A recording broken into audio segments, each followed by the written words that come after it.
Hello friends, welcome to Jio study. दोस्तों, इस video में उत्तराखंड की नदियों को मैप के साथ देखेंगे। नदियों के साथ हम नदियों के किनारे स्थित प्रमुख स्थलों को भी देखेंगे जो परीक्षा की दृष्टि से इंपॉर्टेंट है। तो चलिए शुरू करते हैं। यहाँ पर आप देख सकते हैं उत्तराखंड राज्य में ये ऊपर की तरफ उत्तरकाशी जिला है। उत्तरकाशी जिले में दोस्तों गोमुख के पास गंगोत्री ग्लेशियर से भागीरथी नदी निकलती है। ये भागीरथी नदी और अलकनंदा नदी देवप्रयाग में मिलकर गंगा नदी का निर्माण करती हैं। यहाँ पर आप देख सकते हैं गंगा नदी की उत्तराखंड में लंबाई है 96 किलोमीटर। ये प्रमुख जो नदियाँ हैं उनकी लंबाई भी आपको याद रखनी है। गंगा नदी की उत्तराखंड में लंबाई 96 किलोमीटर है। तो ये भागीरथी नदी है और ये है दोस्तों अलकनंदा नदी। दोनों नदियाँ देवप्रयाग में मिलती हैं और गंगा नदी का निर्माण करती हैं। अब दोस्तों हम भागीरथी नदी और अलकनंदा नदी को एक एक करके डिटेल में देखते हैं। यहाँ पर आप देख सकते हैं गोमुख के पास गंगोत्री ग्लेशियर से भागीरथी नदी निकलती है। भागीरथी नदी की लंबाई उद्गम स्थान से लेकर देवप्रयाग तक 205 किलोमीटर है। ये लंबाई भी आपको याद रखनी है। वहीं अगर हम अलकनंदा नदी की लंबाई को देखें तो दोस्तों सतोपंथ ग्लेशियर से अलकनंदा नदी निकलती है और देवप्रयाग तक इसकी लंबाई लगभग 195 किलोमीटर है। तो अलकनंदा, भागीरथी और गंगा नदी की लंबाई आपको उत्तराखंड में याद रखनी है। अब हम दोस्तों पहले भागीरथी नदी को डिटेल में देखते हैं। भागीरथी नदी गोमुख के पास गंगोत्री ग्लेशियर से जब निकलती है तो इसके बाद सबसे पहले बाईं ओर से केदार गंगा नदी गंगोत्री नामक स्थान पर आकर मिलती है और ये केदार गंगा नदी केदार ताल से निकलती है उत्तरकाशी जिले में, जो गंगोत्री नामक स्थान पर भागीरथी नदी के बाईं ओर से मिल जाती है।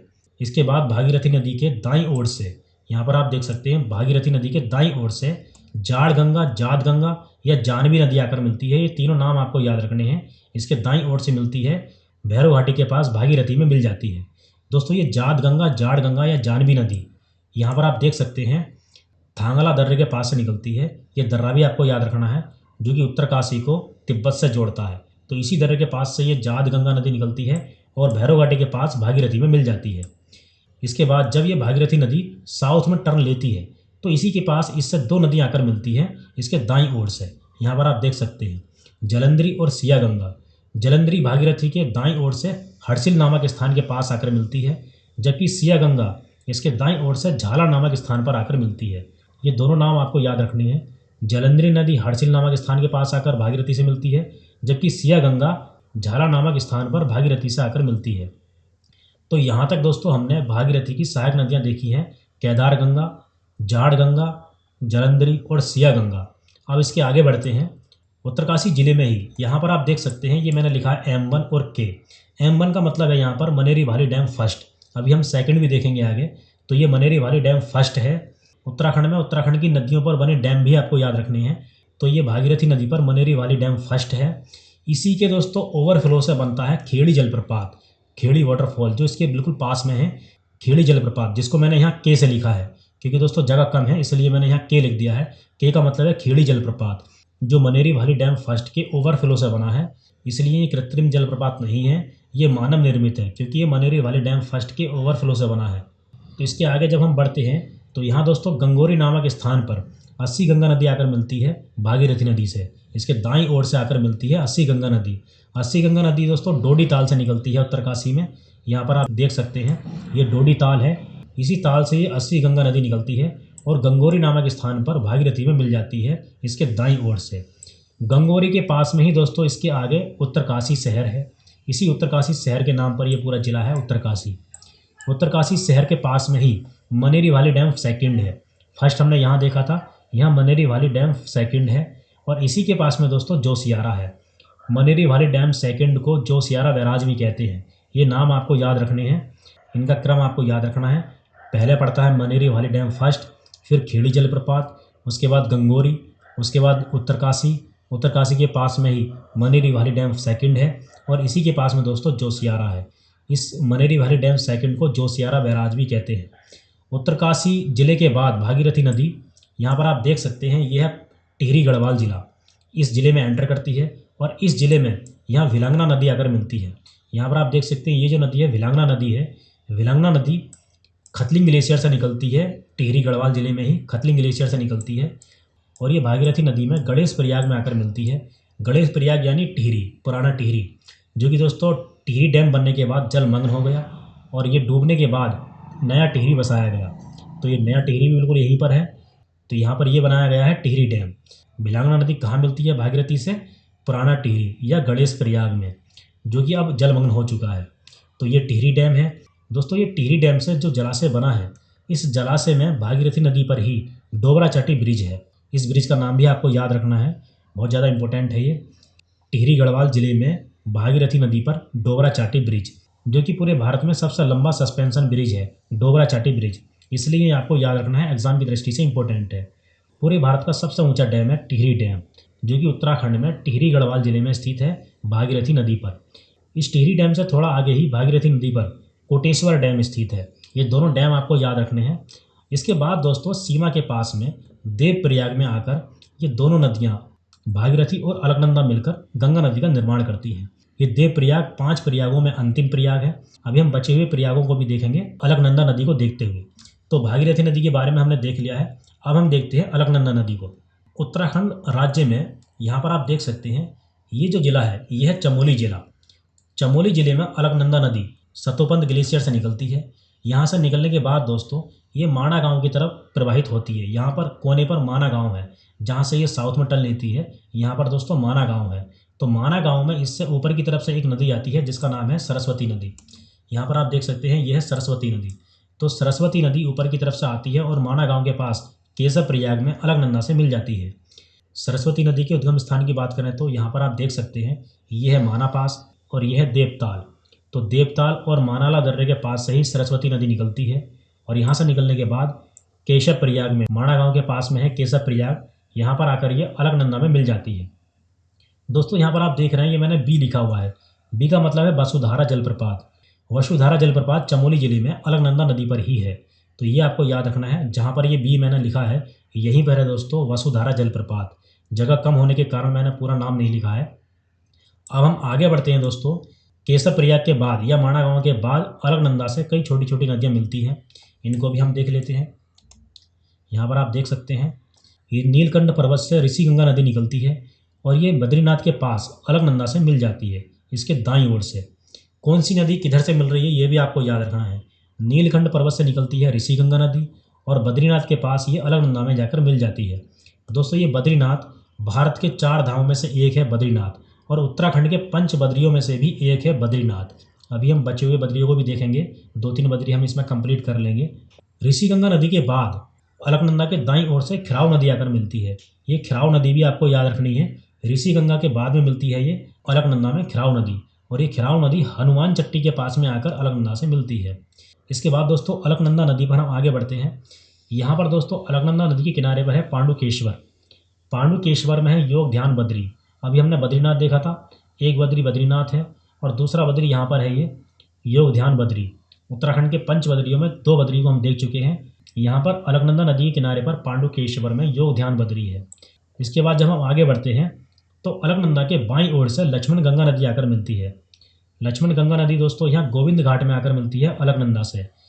और दोस्तों यहाँ पर आप देख सकते हैं ये हाथी पर्वत है। हाथी पर्वत की लोकेशन भी आपको याद रखनी है, चमोली जिले में है हाथी पर्वत। हाथी पर्वत और लक्ष्मण गंगा के बीच में यहाँ हेमकुंड साहिब है। ये हेमकुंड ताल पवित्र प्राकृतिक हिमानी झील है, यानी ग्लेशियर लेक है। और हेमकुंड साहिब इसी झील के किनारे दुनिया का सबसे ऊंचा सिख गुरुद्वारा है, तो इसलिए ये आपको याद रखना है। गोविंद घाट से हेमकुंड साहिब तक एक रोपवे भी बनाया जा रहा है 12.4 किलोमीटर का। ये रोपवे भी आपको याद रखना है। गोविंद घाट से हेमकुंड साहिब तक घंटों की यात्रा मिनटों में पूरी करने के लिए एक रोपवे बनाया जा रहा है। गोविंद घाट के बाद आता है विष्णु प्रयाग। विष्णु प्रयाग से पहले अलकनंदा नदी को विष्णु गंगा भी कहा जाता है, ये भी आपको याद रखना है। और यहाँ विष्णु प्रयाग के नीचे ही है जोशी मठ। भारत के 4 मठों में से एक जोशी मठ विष्णु प्रयाग के पास में ही है। विष्णु प्रयाग में दोस्तों धौली गंगा नदी आकर मिलती है अलकनंदा से। तो ये विष्णु प्रयाग 5 प्रयागों में से पहला प्रयाग है। अब हम धौली गंगा नदी के बारे में देख लेते हैं। धौली गंगा नदी नीतीला दर्रे के पास से वसुंधरा ताल से निकलती है। और यहाँ पर दोस्तों धौली गंगा नदी के किनारे पर ही है श्री भविष्य बद्री मंदिर। तो ये तीसरा बद्री है। अभी हमने देखा था बद्रीनाथ, उसके बाद योग ध्यान बद्री, और इसके बाद ये देख रहे हैं हम श्री भविष्य बद्री मंदिर। उत्तराखंड में 5 बद्रियों में से 3 बद्री को हम देख चुके हैं। श्री भविष्य बद्री मंदिर के पास में ही धौली गंगा के बाईं ओर से ऋषि गंगा नदी आकर मिलती है। ऋषि गंगा के उद्गम स्थान की बात करें तो दोस्तों ये नंदा देवी पर्वत के पास से निकलती है और श्री भविष्य बद्री मंदिर के पास में यह धौली गंगा में मिल जाती है। और ये धौली गंगा नदी विष्णु प्रयाग में अलकनंदा से मिल जाती है। तो ये विष्णु प्रयाग 5 प्रयागों में से पहला प्रयाग है। अब हम आगे बढ़ते हैं। इसके बाद दोस्तों अलकनंदा से विहरी नामक स्थान पर विहरी गंगा नदी आकर मिलती है। ये छोटी सी नदी है, इसमें बस आपको ये याद रखना है, विहरी नामक स्थान पर विहरी गंगा नदी आकर मिलती है। इसके आगे बढ़ते हैं। यहाँ पर आप देख सकते हैं ये पूरा ज़िला जो हम देख रहे हैं ये चमोली है। चमोली ज़िले में दोस्तों जो चमोली कस्बा या चमोली शहर है वो इसी अलकनंदा नदी के किनारे पर यहाँ पर है। यहाँ पर आप देख सकते हैं पहले चमोली ज़िले का प्रशासनिक मुख्यालय इस चमोली कस्बे में या शहर में ही था, लेकिन दोस्तों 1970 में बाढ़ आई थी। बाढ़ से ये प्रभावित हो गया था, तो यहाँ का जो प्रशासनिक कार्यालय था वो इसी के पास दोस्तों गोपेश्वर में स्थानांतरित कर दिया गया था। अलकनंदा के बाईं ओर है चमोली और अलकनंदा के दाईं ओर है गोपेश्वर। तो चमोली से प्रशासनिक मुख्यालय गोपेश्वर में स्थानांतरित कर दिया गया था। अब हम इसके आगे बढ़ते हैं। यहाँ पर आप देख सकते हैं दोस्तों इसके आगे नंदप्रयाग आता है। नंदप्रयाग में नंदाकिनी नदी अलकनंदा से आकर मिलती है। नंदाकिनी नदी के उद्गम स्थान की बात करें तो यहाँ पर आप देख सकते हैं त्रिशूल पर्वत के पास नंदा घुंटी से निकलती है ये नंदाकिनी नदी, और यहीं पर है दोस्तों ये रूपकुंड झील। ये तीनों नाम आपको याद रखने हैं। नंदा घुंटी से निकलती है नंदाकिनी नदी, और यहीं पर है ये रूपकुंड झील, और यहीं पर है दोस्तों त्रिशूल पर्वत। आगे बढ़ते हैं। नंदप्रयाग के बाद आता है दोस्तों कर्णप्रयाग। कर्णप्रयाग में पिंडार गंगा नदी आकर मिलती है अलकनंदा में। ये पिंडार गंगा नदी बागेश्वर जिले में पिंडारी ग्लेशियर से निकलती है। यहाँ से निकलने के बाद ये चमोली जिले में एंटर करती है और कर्णप्रयाग में जाकर अलकनंदा से मिल जाती है। ये कर्णप्रयाग तीसरा प्रयाग है। पहला प्रयाग था विष्णु प्रयाग, दूसरा था नंदप्रयाग, और ये तीसरा प्रयाग है कर्णप्रयाग। इसके बाद हम आगे बढ़ते हैं। इसके बाद अलकनंदा नदी रुद्रप्रयाग जिले में एंटर करती है, और रुद्रप्रयाग जिले में अलकनंदा से मंदाकिनी नदी आकर मिलती है। यहाँ पर आप देख सकते हैं। अब हम मंदाकिनी नदी के बारे में डिटेल में देख लेते हैं। ये रेड कलर में मैंने मंदाकिनी नदी को दिखाया है। मंदाकिनी नदी रुद्रप्रयाग जिले में चौरावाड़ी ग्लेशियर से निकलती है। ये मैंने चौरावाड़ी ग्लेशियर शॉर्ट में लिखा है। मंदाकिनी नदी रुद्रप्रयाग में चौरावाड़ी ग्लेशियर से निकलती है। ये भी दोस्तों मैंने यहाँ शॉर्ट में लिखा था खतलिंग ग्लेशियर। भिलांगना नदी खतलिंग ग्लेशियर से निकलती है, और खतलिंग ग्लेशियर के पास में ही है चौरावाड़ी ग्लेशियर। चौरावाड़ी ग्लेशियर से निकलती है मंदाकिनी नदी। जब ये दोस्तों चौरावाड़ी ग्लेशियर से निकलती है मंदाकिनी नदी, थोड़ा सा आगे ही केदारनाथ धाम इसके किनारे पर ही स्थित है। यहाँ पर आप देख सकते हैं ये मैंने केदारनाथ धाम बनाया हुआ है। केदारनाथ धाम मंदाकिनी नदी के किनारे पर ही स्थित है। इसके बाद दोस्तों जब ये लेफ्ट में टर्न लेती है तो इसी के कोने पर वासुकी गंगा नदी सोनप्रयाग में इससे आकर मिलती है। यहाँ पर सोनप्रयाग है। वासुकी गंगा नदी का भी नाम आपको याद रखना है। यहाँ ये ब्लैक कलर में मैंने वासुकी गंगा नदी को दिखाया है। तो ये सोनप्रयाग में मंदाकिनी नदी में आकर मिल जाती है। अभी मैंने दोस्तों एक रोपवे का बताया था आपको। यहाँ पर आप देख सकते हैं ये गोविंद घाट से हेमकुंड साहिब तक। अब एक रोपवे दोस्तों यहाँ पर है 12.9 किलोमीटर का।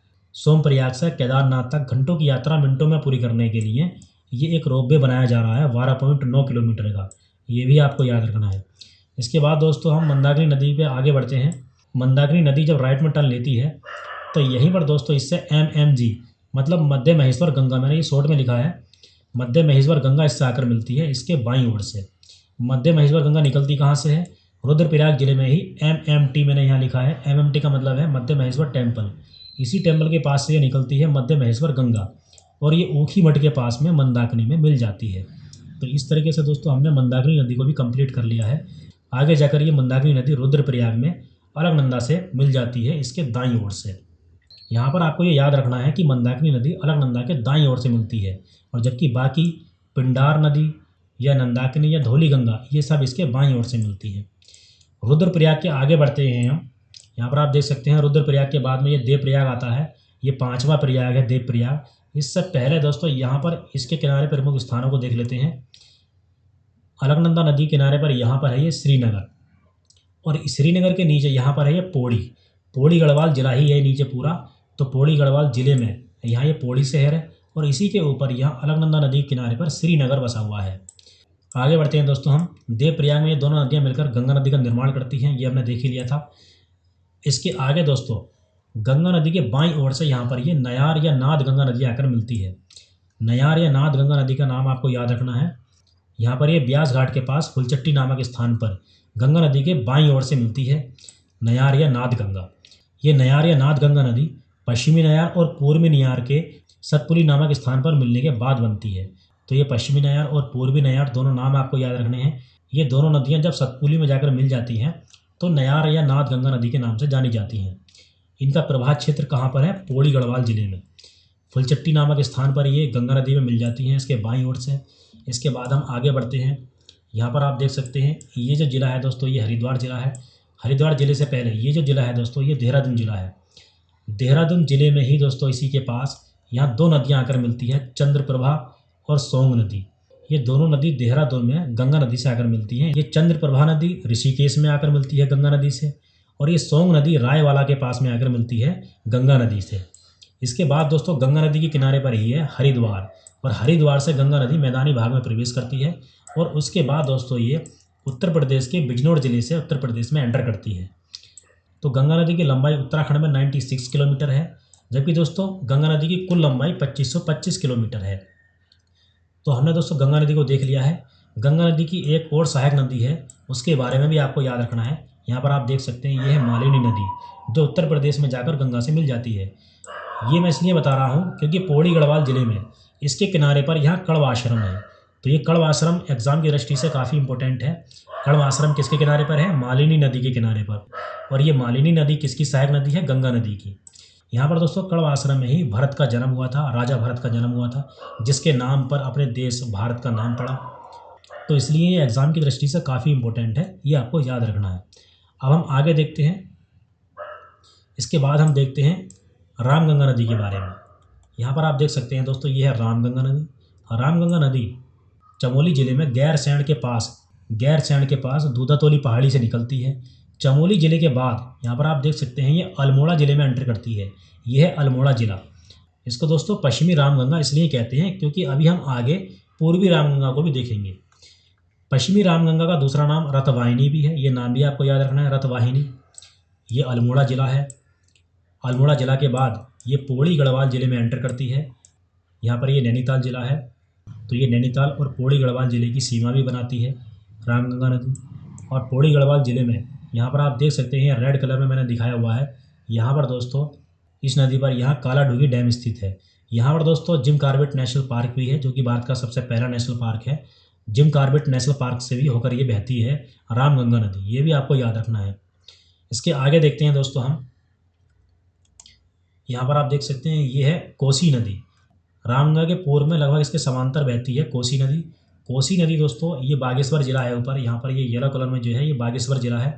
बागेश्वर जिले में कौसानी के पास से निकलती है, और जब ये कौसानी के पास से निकलती है इसी के किनारे पर यहाँ सोमेश्वर स्थित है।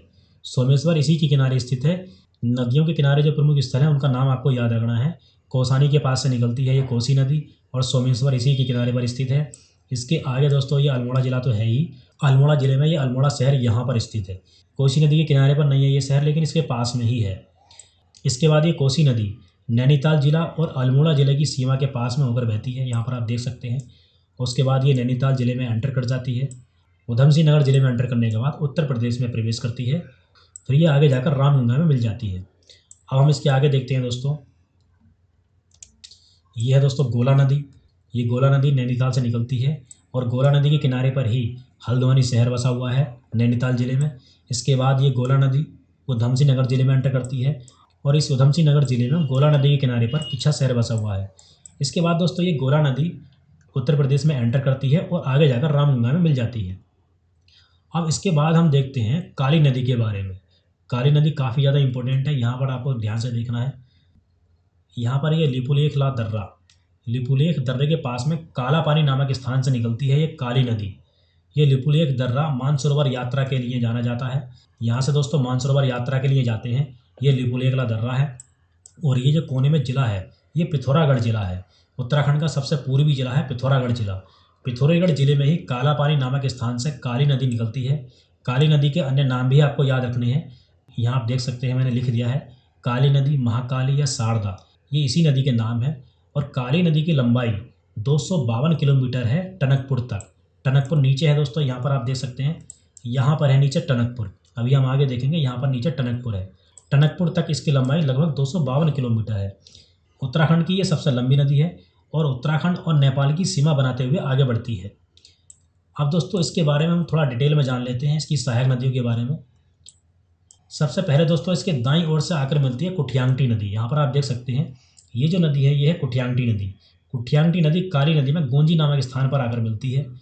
कुठियांगटी नदी यहाँ पर कुटी गांव या कुटी घाटी से होकर बहती है और इसके उद्गम स्थान के पास में ही लंपियाधुरा दर्रा है। लंपियाधुरा दर्रा भी आपको याद रखना है। लंपियाधुरा दर्रे के पास से ही कुठियांगटी नदी निकलती है और आगे जाकर गोंजी नामक स्थान में ये काली नदी से मिल जाती है। इसके बाद आगे देखते हैं, यहाँ पर आप देख सकते हैं ये है पूर्वी धौलीगंगा नदी, जिसको हम दारमा भी कहते हैं। पूर्वी धौलीगंगा नदी काली नदी में तवा घाट में जाकर मिल जाती है। पिथौरागढ़ जिले में है ये तवा घाट नाम की जगह। इसी के पास में पूर्वी धौलीगंगा नदी काली नदी में जाकर मिल जाती है। इसके उद्गम स्थान की बात करें तो यहाँ पर आप देख सकते हैं दोस्तों, पूर्वी धौलीगंगा में लिस्सर या लासर नदी भी आकर मिलती है इसके दाईं ओर से, और यहीं पर है पंचाचूली पर्वत। तो ये नदी पंचाचूली पर्वत के पास से ही बनती है, पूर्वी धौलीगंगा नदी। तो यह नदी पंचाचूली पर्वत के पास से ही बनती है, पूर्वी धौलीगंगा नदी। और इसका दूसरा नाम है दारमा, क्योंकि ये दारमा घाटी से होकर बहती है, इसलिए इसको दारमा नदी भी कहते हैं। इसके बाद दोस्तों काली नदी की आगे की सहायक नदी है गौरीगंगा नदी। यहाँ पर आप देख सकते हैं ये गौरीगंगा नदी है। ये गौरीगंगा नदी जोलजीबी में आकर काली नदी से आकर मिल जाती है। यहाँ पर ये है जोलजीबी। तो जोलजीबी नामक स्थान के पास में ये काली नदी से आकर मिल जाती है गौरीगंगा नदी, और ये निकलती कहाँ से? मिलाम ग्लेशियर से। तो ये हो गई है दोस्तों गौरीगंगा नदी। इसके बाद हम आगे बढ़ते हैं दोस्तों, पिथौरागढ़ जिले के नीचे यहाँ पर है ये चंपावत जिला। पिथौरागढ़ और चंपावत की सीमा पे यहाँ पर है एक नदी, ये सरयू नदी। यहाँ पर आप देख सकते हैं ये जो नदी है ये सरयू नदी है। सरयू नदी की सहायक नदियों को भी देख लेते हैं। सरयू नदी बागेश्वर जिले में सरमूल से निकलती है। इसके उद्गम स्थान के बारे में भी आपको याद रखना है। बागेश्वर जिले में सरमूल से निकलती है। सरमूल से निकलने के बाद दोस्तों जब ये बागेश्वर शहर में पहुंचती है, बागेश्वर में इसके दाईं ओर से गोमती नदी आकर मिलती है। बागेश्वर जिले में इस गोमती नदी के किनारे पर यहाँ बैजनाथ तीर्थ भी है। बैजनाथ तीर्थ के नीचे यहाँ कोसानी है बागेश्वर जिले में, जहाँ से कोसी नदी निकलती है, हमने देख ही लिया है। तो दोस्तों गोमती नदी बागेश्वर में जाकर सरयू से मिल जाती है। इसके बाद सरयू नदी अल्मोड़ा और पिथौरागढ़ की सीमा बनाते हुए आगे बढ़ती है।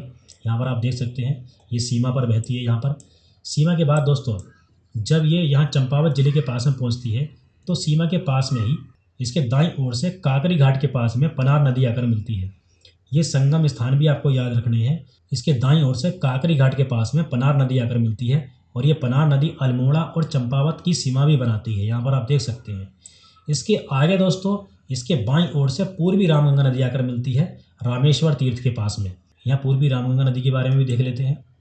यहाँ पर आप देख सकते हैं दोस्तों पिथौरागढ़ जिले में नामिक ग्लेशियर से निकलती है पूर्वी रामगंगा नदी।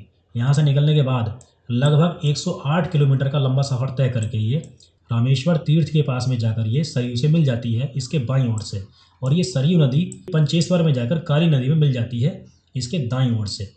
कौन सी नदी किस दिशा से मिल रही है ये भी आपको याद रखना है। इसके आगे बढ़ते हैं दोस्तों, ये जो जिला है मैंने आपको बताया था ये चंपावत जिला है। इसके बाद दोस्तों काली नदी में चंपावत में लधिया नदी आकर मिलती है चूका नामक स्थान में इसके दाईं ओर से। तो यहाँ पर आप देख सकते हैं ये चंपावत शहर है यहाँ पर चंपावत जिले में, और पिथौरागढ़ जिले में पिथौरागढ़ शहर यहाँ पर है, स्टार से मैंने दिखाया हुआ है। तो यहाँ चंपावत शहर है। चंपावत शहर के नीचे यहाँ लधिया नदी बहती है जो कि चूका नामक स्थान में जाकर काली नदी से मिल जाती है। इसके बाद दोस्तों टनकपुर भी काली नदी के किनारे पर स्थित है। टनकपुर के बाद काली नदी नेपाल में एंटर करती है, और उसके बाद दोस्तों ये उत्तर प्रदेश में एंटर करके आगे जाकर गंगा नदी से मिल जाती है। तो ये हमने देखा है काली नदी के बारे में। अब हम दोस्तों यमुना नदी को देख लेते हैं। यमुना नदी भी उत्तराखंड की काफ़ी प्रमुख नदी है।